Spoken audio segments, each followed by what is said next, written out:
A new state law will offer tax credits to filmmakers who create their projects in the Hoosier State. WRTV's Meredith Hackler shows us why creatives are happy with the new law as a first step to competing with neighboring states for film productions. Cameras help tell stories that oftentimes go unnoticed. For filmmakers, it's their livelihood. A bill just signed by the governor aims to grow filmmaking right here in Indiana.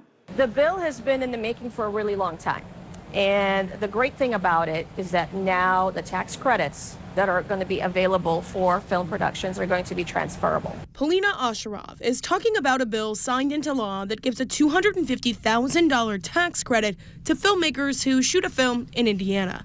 But those hoping to grow filmmaking in the Hoosier State say there's a catch. SB 306 is a great step in the right direction, but I feel like we need to continue to grow it and evolve it and help put some definitions, some amendments there that make those incentives, those credits more readily available for a wider variety of projects. The new tax credit won't be available to people who shoot advertisements.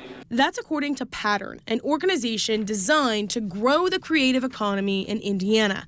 It only benefits one kind of filmmaker. The way that it's structured, really only productions above $1 million can utilize this credit, and we just don't have a lot of those. It also has a $2 million cap, meaning once $2 million of credits have been claimed, there's no more to go around. For comparison, Kentucky has $75 million worth of credits that can be tapped into. A film might come and shoot for 1 month and then it's gone and doesn't happen again for 5 years. We're here day in and out sort of telling the messaging of clients and the different people in the area. Andrew Quinn mostly films advertisements, so the credits aren't something he can tap into.